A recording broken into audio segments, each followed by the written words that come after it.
Cette course à la nouveauté sur les étals. Fraises ananas, abricots vanille, framboises de toutes les couleurs. Chaque année, de nouveaux fruits sont inventés pour surprendre le consommateur. Des innovations qui parfois vont loin et nous en parlerons avec Anthony Joly. D'abord, voyons comment sont créés ces fruits hybrides avec Laurence Decherf et Mathieu Baudouin.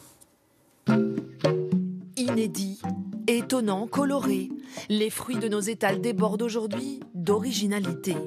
Comme ces framboises jaunes, elles rivalisent de couleurs jusqu'au noir, qui ressemble étrangement au mûr. Ils sont même parfois devenus sans pépins, comme ces raisins, ou cette pastèque, rouge ou jaune. C'est au marché de Rungis que les grossistes proposent toute la panoplie de ces nouveaux fruits. Didier Joly ne recule devant aucune nouveauté, comme cette cerise surprenante baptisée Stringy.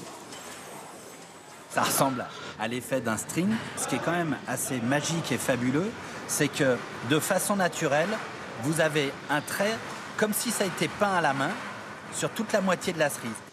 Couleurs variées pour ces 3 abricots, pourtant tous mûrs, avec un atout, allonger la saison de ce fruit. Vous avez une nouvelle variété qui s'appelle Rouge Côte, une variété assez spécifique avec un abricot couleur un peu lit de vin. Et là ici vous avez une nouvelle variété. La particularité de cette variété-là, c'est que ça a un goût de vanille et que ça a une chair blanche à l'intérieur.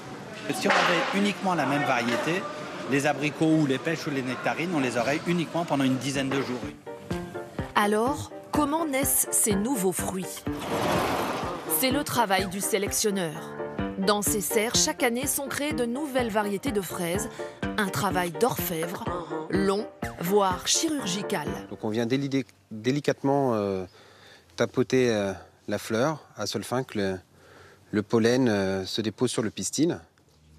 L'idée, croiser 2 variétés intéressantes en les fécondant manuellement. Par exemple, une variété gustative qui pourrait être croisée avec une autre variété plus productive, mais qui a moins de goût. Et l'intérêt est de cumuler au sein de cette descendance les caractéristiques gustatives de une et le potentiel de rendement de l'autre variété. Préservées dans ces sachets, les fraises vont grossir et mûrir. Les graines des fruits récupérés sont testées grandeur nature en production. Près de 400 croisements essayés chaque année. La plupart sont vite éliminés. Celles qui restent sont notées. Donc ça, c'est quelle variété ça? Donc ça, c'est 2 sélections de l'année 2011.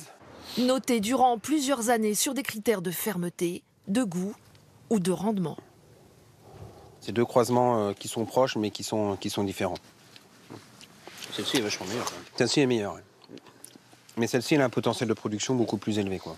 On sort une variété tous les 5 ans environ. Mais cette variété que vous sortez sur le marché, vous ne savez pas vraiment si elle va marcher. Pour nous, elle nous plaît. Maintenant, il faut qu'elle plaise aux producteurs, il faut qu'elle plaise surtout aux consommateurs. Voilà, donc c'est à chaque fois un pari et c'est très très long. Et le pari de ces producteurs de Loire-Atlantique, c'est une fraise d'une couleur singulière, une fraise blanche, l'Anna Blanca. Difficile de voir quand elle est mûre. 2 fois plus petite qu'une fraise rouge, elle est aussi fragile. Il faut des mains expertes. Il faut vraiment être très délicat, on touche à peine le fruit en fait. Une fraise confidentielle que peu d'agriculteurs se hasardent à produire. Elle est sujette aux maladies et peu productive. On arrive à peu près à 50% de rendement en moins par rapport à un plan classique. Résultat, une fraise blanche 2 fois plus chère qu'une rouge sur le marché. 5,50. Je vais vous faire goûter la petite nouvelle, la fraise blanche. Regardez, c'est la fraise Anna Blanca. Celle qu'on appelle aussi fraise ananas ne fait pas toujours l'unanimité. Oui, c'est bon, c'est surprenant, c'est bon. Qu'est-ce qui est surprenant? Le goût acide au départ et après on a un petit goût de sucré d'ananas. Elle a l'allure d'une fraise, mais elle n'a pas la couleur. On a l'impression qu'elle n'est pas mûre. J'ai voulu goûter, donc voilà, mais c'est quand même acidulé, très acidulé. Mais pas trop? Pas tous les jours. Mais il y a un professionnel qui craque pour cette petite fraise d'un genre nouveau. Ce jeune chef regorge d'idées pour mettre en valeur ce fruit original. Ça ressemble vraiment pas à une fraise. Elle a la structure de la fraise et la texture, mais elle n'en a pas le goût. Donc c'est assez intéressant à travailler comme produit, ouais. Puis vous voyez, quand on la coupe en deux, on est vraiment sur quelque chose de, voilà, de très blanc, immaculé. Aujourd'hui, le chef se lance dans l'élaboration d'un confit de fruits. Quelque chose d'assez souple, assez agréable en bouche, très doux, très soyeux. Une fois glacé, ce confit fraise blanche et ananas est associé à une crème fouettée coco montée sur un chou. Un Saint-Honoré façon exotique. C'est pas le plus facile à réaliser en pâtisserie en tout cas. Un dessert estival qui sent bon la gourmandise. Anthony Joly, ce qu'il faut rappeler, c'est que les créations de fruits, c'est pas une nouveauté. L'un d'entre eux est même devenu le préféré des Français, un des préférés des Français. Absolument, cette petite fraise avec beaucoup de goût, vous la connaissez, c'est la gariguette. C'est aujourd'hui la fraise la plus consommée en France, elle représente 25% des ventes. Eh bien, cette fraise a été créée en 1976 dans les laboratoires de l'INRA, l'Institut national de la recherche agronomique. Alors pourquoi le nom de gariguette ? Eh bien, les scientifiques ne sont pas allés chercher bien loin, l'un d'eux habitait chemin de la gariguette. Ah oui, parfois les choses sont très simples. Ces nouveaux fruits et légumes, on les trouve vraiment partout, sur tous les étals. L'un de ces fruits hybrides les plus connus, on ne le sait pas forcément, mais c'est la clémentine. Et oui, c'est un croisement entre l'orange douce et la mandarine. Il existe aussi la muroise, mélange entre la mûre et la framboise.